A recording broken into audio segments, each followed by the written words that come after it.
Gold, trusted gold buyers. మీరు తాకట్టు పెట్టిన బంగారాన్ని విడిపించి ఈ రోజు ఉన్న మార్కెట్ ధరకు కొనబడను.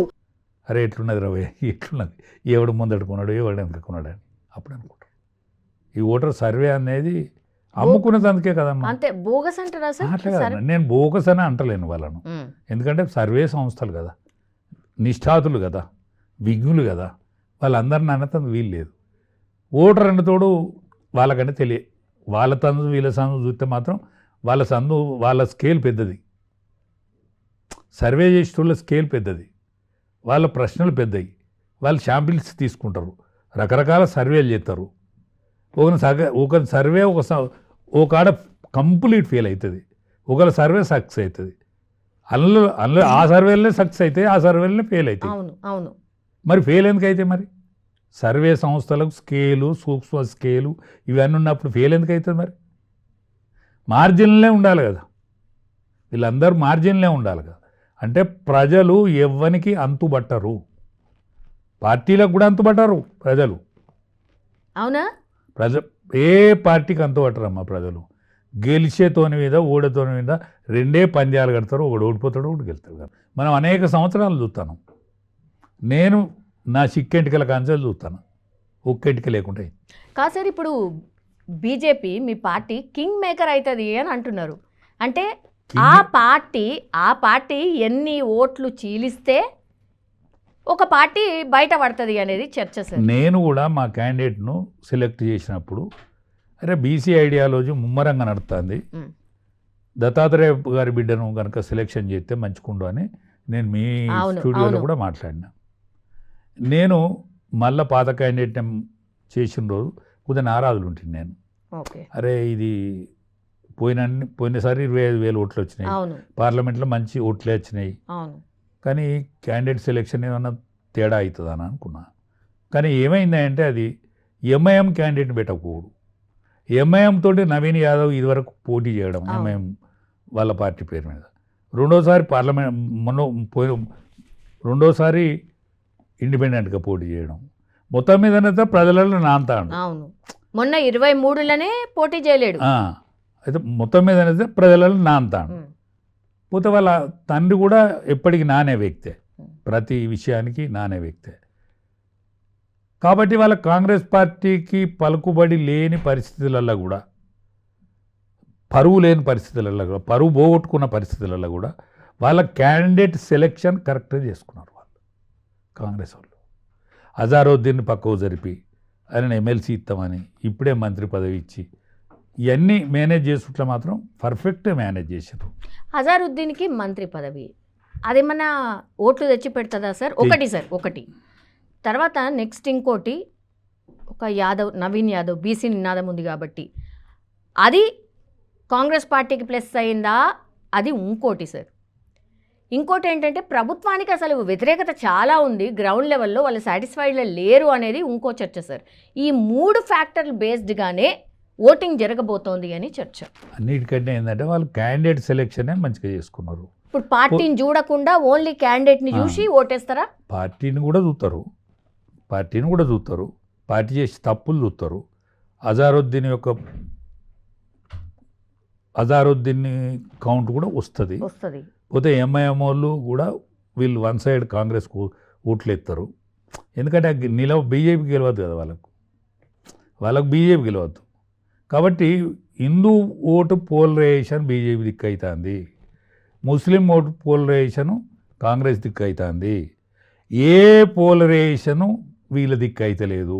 భర్త చచ్చిన సానుభూతి అయినా ఉండు కావచ్చు పాపం ఆమెకు, మాగంటి సునీతకు, కానీ అందులో నేను పెద్ద పిల్లం కొడుకు అని ఒక ఆయన వచ్చిండు, వచ్చి నేను మా తల్లి ఈ పలానా మేము పలానా అని ఆయన క్లెయిమ్ చేసిండు. ఆ క్లెయిమ్ చెల్లకపోవచ్చు, కానీ ప్రజాక్షేత్రం మాత్రం ఆ వార్త పోయింది. కానీ గది ఓటర్ల మీద ఏం ప్రభావం చూపిస్తుంది సార్? ఓటేసేటప్పుడు ప్రతిదీ కౌంట్ చేస్తాడు, ఓడియాలి కదా. ఇప్పుడు బీఆర్ఎస్ను ఓడియాలంటే ప్రతిదీ కౌంట్ చేస్తాడు వాడు. ఆయన భర్త కానే కాడట రెండో, అందుకని వాళ్ళ కుటుంబ సభ్యులు ఎవరు రానే వస్తలేరు. వాళ్ళ అన్నదమ్ములలో అయితే వాళ్ళు పాల్గొంటలేరుగా. ఈమె కోటే అని పాల్గొంటారు. ఇంకొక ఆయన వాళ్ళ అన్నయ్య ఉంటాడట, వాళ్ళ అన్న అవును, అయితే పాల్గొంటలేడు. కాబట్టి ఇవన్నీ ఎఫెక్ట్ పడతాయి క్యాండిడేట్. కేటీఆర్ ప్రవర్తన 100% ఎఫెక్ట్ అవుతుంది. ఎందుకంటే కేటీఆర్కి అంత మాట విసరకపోనుండే. ఆయన తండ్రి చాటు పిల్లగాడు మంత్రి పదవి అయిండు. రేపు కాబోయే ముఖ్యమంత్రిని అని అనుకుంటాడు. కాబోయే ముఖ్యమంత్రి ప్రవర్తన అందరు కళ్ళతో చూస్తారు, చెవులతో వింటారు, ఇవన్నీ చూస్తారు కదా ప్రవర్తనను. అందుకని ఆ ప్రవర్తన చేపట్టి ఆయన కళ్ళారా జడగొట్టుకుంటాడు, చేతులారా జడగొట్టుకుంటాడు. ఇప్పుడు ఎంఐఎం ఫ్యాక్టర్ ఎక్కువ ఉంటుంది, 90,000 లక్షణం ఉన్నాయి ఓటర్లు అని. సార్ బీఆర్ఎస్ పార్టీ కూడా అంతో కొంత అంటే ముస్లిం కమ్యూనిటీకి చాలా బాగా చేసింది అనేది ఒక చర్చ ఉంది సార్. తర్వాత ఎంఐఎంకి సంబంధించిన వాళ్ళు అసదుద్దీనో అక్బరుద్దీనో వాళ్ళు చెప్పినా కూడా ఈ కమ్యూనిటీ ఇనే పరిస్థితిలో లేదు అనేది కూడా ఇంకో చర్చ సార్. ఇప్పుడు నిజం చెప్పండి. ఉండొచ్చమ్మా, కానీ వాళ్ళు ఇన్నట్టేసి వింటారు, వ్యతిరేకించాలంటే వ్యతిరేకిస్తారు. కానీ మళ్ళీ వాళ్ళది మసీదులలో చెడు జరుగుతుంది. వాళ్ళ ఓటు చర్చ ఎక్కడ జరుగుతుంది? మసీదులలో జరుగుతుంది. ఆ మసీదులో ఏం చర్చ జరుగుతుంది ఆ చర్చ దిక్కు పోతుంది. పోయినసారి మా బీజేపీ క్యాండిడేట్ గెలుస్తుంది అనుకున్నామమ్మా మేము. ఏది ఓల్డ్ సిటీలో మా సీటు వచ్చిందే అనుకున్నాం. మా క్యాండిడేట్ మాధవీలత గడగడలాడిచ్చింది ఓవైసీని. ఆఖరికి గుడికి పోవాల్సిన పరిస్థితి ఏర్పడ్డది. ఓవైసీకి గుడికి పోవాల్సిన పరిస్థితి ఏర్పడ్డది. కానీ మళ్ళీ ఓట్లకు వచ్చేవారు మేము ఏడు ఉండాలో గానే ఉన్నాం, ఓవైసీకి గెలిచి. ఇది అట్లే ఉంటుంది. ఓకే, ఇక్కడ కూడా సిచ్యువేషన్ అదే ఉంటుంది. అట్లే ఉంటుంది. ఓకే, ఇప్పుడు ముస్లిం ఓటర్స్ అన్న డిసైడ్ అయినరా సార్? ముస్లిం ఓట్లు కూడా వాళ్ళు శుక్రవారం ఉన్నదా మిగిలి ఉన్నది, ఆనాడు డిసైడ్ అవుతుంది. 2 రోజులకే ఎల్లుండే ఎల్లుండి డిసైడ్ అవుతుంది. ఎల్లుండి డిసైడ్ అవుతుంది. ఇప్పుడు ముస్లిం ఓట్సే కీలకం కాబోతున్నాయి అనేది కూడా పెద్ద ఎత్తున చర్చ సార్. వాళ్ళదే కీలకం. ఇంకోటి సార్, 180,000 అనుకుంటా బీసీలు. నవీన్ యాదవ్ ఒక్క యాదవ్ కాబట్టి యాదవ్ల వాళ్ళనే దగ్గర తీసుకుంటున్నాడు. ఆయన చుట్టుపక్కల ఉన్న వాళ్ళంతా కూడా వాళ్ళే.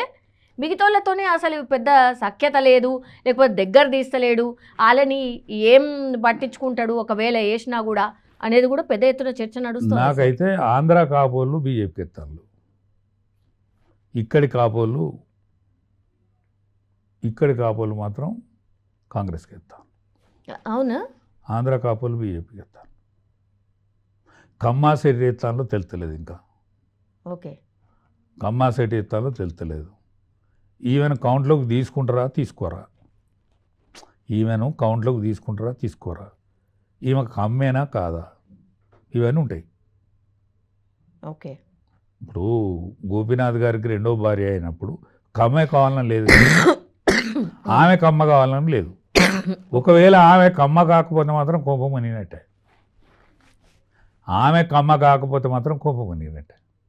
కంప్లీట్. ఓకే, ఇవన్నీ ఉంటాయి సార్. ఇప్పుడు ఓటర్ల మూడ్ ప్రకారం మీరన్నట్టుగా సరే సగం మంది డిసైడ్ అయినరు, సగం మంది డిసైడ్ కాలేదు అనుకుందాం సార్. ఒక మాట, ఏం ఆలోచించి ఓటేసే అవకాశం ఉంటుంది సార్ లాస్ట్లో? ఎవరికి వెళ్తాడు అనేది అనుకుంటారు అంతే. అంటే ఒక 2-3 మాట్లాడినప్పుడు ఏ పార్టీ చెప్తున్నారో ఆ పార్టీకి, గెలిచే పార్టీకి వేస్తే అయిపోతుంది కదా అని. గెలిచే పార్టీకి వేస్తారు. అంతేనా? ఇప్పుడు కొడుకు నిలబడ్డా కూడా అమ్మేదమ్మా ఓటు. ఒకవేళ గెలిచే అవకాశం లేకపోతే వీడు ఈతలో నిలబడ్డాడు కానీ వీడు గెలవడు కాదు, నా ఓటు అయితే అనుకుంటా. సార్, నవీన్ యాదవ్కి సంబంధించిన ఫ్యామిలీ గుండా అని పెద్ద ఎత్తున ప్రచారం నడిచింది. మాగంటి సునీత గురించేమో కొంచెం సింపతి అని ఆ చర్చ నడిచింది. ఇవన్నీ పక్కకి వెళ్ళిపోయినాయా లేకపోతే నిజంగా ఇప్పుడు ఉన్నాయా జనాలలో? ఇదివరకు మాట్లాడిన వాళ్ళు ఇప్పుడు మాట్లాడతలేరు అదే గుండా అని. అదే ఇప్పుడు కేటీఆర్ ఉన్నాడు, గూండా అన్నాడు, రౌడీలు అన్నాడు, పోతే ఇడ్లీ బండి కాడ ముచ్చట మాట్లాడాడు, ఛాయ్ దుకాణంలో ముచ్చట మాట్లాడాడు, సాగలి అది ఇస్త్రీ బట్టలోని ముచ్చట మాట్లాడి, ఇవన్నీ మాట్లాడాడు.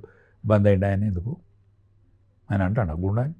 ఎందుకంటే లేదు సార్, ఆయనకు తెలిసి వచ్చింది గూండా అంటే మంది పట్టించుకుంటలేరు, వాళ్ళు ఉల్టా అవుతారని ఆయనకు తెలిసి వచ్చింది. ఓకే. ఎందుకంటే ఇంట్లో సౌఖ్యంగా తినతోడు బయటికి పోయి తింటాడమ్మా. ఇంట్లోనే టిఫిన్ ఉన్నదనుకో, బయటికి పోయి తింటాడా? ఒక్క అంగి ఒక లాగున్నోడు తువాల కట్టుకొని పోయి ఇస్త్రీ చేయించుకుంటాడు. వాడు రేపటి నుంచి ఇస్త్రీవాడికి బట్టలు ఇయ్యరు, ఇస్త్రీవానికి పైసలు ఇయ్యరు అని చెప్పినాక ఇస్త్రీడు ఏమనుకుంటాడు, ఒక్క అంగి ఒక్క లాగున్నోడు ఏమనుకుంటాడు? ఇప్పుడు ఇంట్లో లేనోడే కదమ్మా బయటికి పోయి వడ తిన్నా, ఇడ్లీ తిన్నా, ఏదైనా టిఫిన్ చేసినా, చాయ్ తాగినా, ఇంట్లో లేకపోతేనే కదా బయటికి పోయేది. అయితే వాళ్ళు ఎగబెట్టుతోళ్ళకి చాయ్ పోతారమ్మా, ఎగబెట్టుతోనికి ఇడ్లీ ఇస్తారా, ఎగబెట్టుతోనికి వడాలు ఇస్తారా? కావాలని అనొచ్చున వీళ్ళు పెద్ద రౌడీజం చేసిండ్రు కదా. రౌడీజం చేయకపోతే ఏమీ లేని వాళ్ళు కోట్లకు ఎందుకు పడుగులేస్తారు? ఎంత రౌడీజం దాని పేరు. కానీ దానిలో నాణ్యతతో కూడిన రౌడీజం అది. దానిలో నాణ్యత ఉంటుంది, కాగితం మార్పిడి ఉంటుంది. కాబట్టి చప్పుడు కాదు. కానీ పాపం బజార్లల్లో తినతోళ్ళు, పాపం బజార్లలో ఛాయ్ తాగేతోడు, బజార్లలో ఏదన్నా టీ కొట్టు కాడ పోయేతోడు, పాన్ షాప్ కాడ పోయి పాన్ తినేతోడు, వాడిని ఎంత చులకగానో చూసినట్టమ్మా. మళ్ళీ వాళ్ళని ఎట్లా పడితే గట్ల మాట పదజాలం కూడా వాడే పదజాలం కూడా అసభ్యకరమైన పదజాలం వాడితే వాళ్ళు చిన్నబుచ్చుకోడా. అందుకని వాళ్ళ నోరు బంద్ అయింది. ఇప్పుడు వాళ్ళ నోరు ఎందుకు బంద్ అయింది? వాళ్ళు బంద్ చేయలే, వాళ్ళే బంద్ అయింది. సో పార్టీకి మైనస్ అవుతుంది అనడం వల్ల అనే బంద్ అయింది అంటారు. సార్ కాంగ్రెస్ పార్టీ కూడా అంత రిలాక్స్డ్గా ఏం లేదు, అంటే టగ్ ఆఫ్ వార్ లాగానే ఉంది ఈ ఎలక్షన్. ఎవరు అవునన్నా కాదన్నా సార్, జనాలు ఇప్పుడు మీరు ఫస్ట్ నుంచి కూడా చెప్తున్నారు కాంగ్రెస్ పార్టీ మీద వ్యతిరేకత ఉంది, బీఆర్ఎస్ పార్టీ మీద కూడా వ్యతిరేకత ఉంది కాబట్టి మొన్న ఓట్లు వేయలే. సార్ ఆల్టర్నేట్ పార్టీ కోసం చూసినా మరి బీజేపీ ఎందుకు కనిపిస్తలేదు? బీజేపీకి వేయచ్చు కదా అమ్మా. బీజేపీకి ఓటు ఎందుకు పడతలేదు మరి ఇప్పుడు? కానీ ప్రచారంలో వీళ్ళిద్దరు బతకలేరు. వాళ్ళు లేరా? ప్రచారంలో తిరుగుతున్నారు, కార్పెట్ బాంబింగ్ అంటున్నారు, అది చేస్తారమ్మా. కానీ వాళ్ళ సైలెన్స్ వే ఉంటుంది వాళ్ళకు. 10 ఇళ్ళ చెప్తారా, 10 ఇళ్ళ కాడికి అవతలోడు ఇవ్వడం కూడా వీళ్ళకి తెలియదు. బయట నుంచి ఆ 10 ఇళ్ళు మిగతా వాళ్ళకు ఎవరికప్ప చెప్పినలో కూడా ఈ 10 ఇళ్ళని చూసుకోవడం తెలియదు. సైలెంట్ ఆర్గనైజేషన్ ఉంటుంది. పరిషత్ వాళ్ళు ఉంటారు, దానిలో సంఘపోళ్ళు ఉంటారు. బీజేపీ నాణ్యమైన ఎక్కడెక్కడ ఈ ట్రబుల్ షూటర్స్ ఉంటారో వాళ్ళందరినీ తీసుకొచ్చి పెడతారు ఇక్కడ. వీళ్ళు మార్బలాన్ని, మందిని, హంగామాను నమ్ముకొని వీళ్ళు 2 పార్టీలు ఉంటాయి. సో సైలెంట్గా బీజేపీకి వేస్తే ఏమవుతుంది సార్ ఒకవేళ రిజల్ట్? ఒక్కటేనమ్మా. పోయినసారి మళ్ళా చెప్పుడు కరెక్ట్ కాదు, 25,000 పార్లమెంట్లో మెజారిటీ సీట్లు తెచ్చుకున్నారు, ఓట్లు తెచ్చుకున్నారు. కాబట్టి ఆ పార్టీ గెలుతుందని నేను చెప్తలేను, కానీ పోటీలు ఉన్నది. కాంగ్రెస్ పార్టీను ఆ పార్టీ మాత్రమే 2 పోటీలు ఉన్నారు. ఆ 2 లెవెల్లో గెలుతారు. అసలు బీఆర్ఎస్ రేపటి నుండి 14వ తారీఖు తర్వాత బీఆర్ఎస్ గురించి మనం ఈ స్టూడియోలలో మాట్లాడుకోము. స్టూడియోలలో బీఆర్ఎస్ గురించి మాట్లాడుకోము. మీరు ఆ పార్టీ మీద కోపంతోనో లేకపోతే అట్లా చెప్పినట్టు అనిపిస్తోంది సార్. సార్ సర్వేలేమో బీఆర్ఎస్ గెలుస్తుందని చెప్తున్నారు, పోటీనే వీళ్ళిద్దరు అంటున్నారు. నాకు కోపం ఉండు మాట వాస్తవం.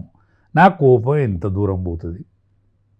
నాకు కోపం ఉన్నమాట వాస్తవం, కానీ నా కోపం ఎంత దూరం పోతుందో అన్న.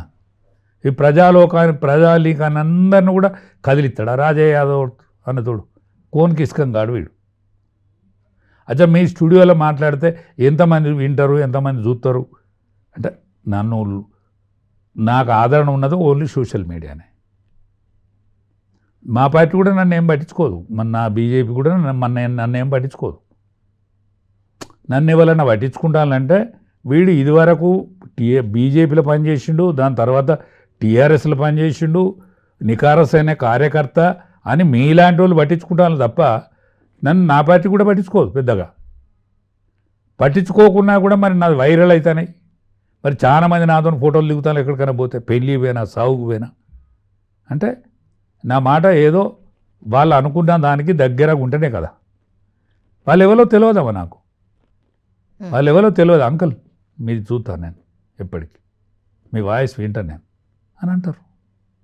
నేనేంటి మాజీ ఎమ్మెల్యేని కాదు, పెద్ద సోగ్గాని కాదు, సినిమా యాక్టర్ని కాదు, ఆయన నా వాయిస్ వింటానులే.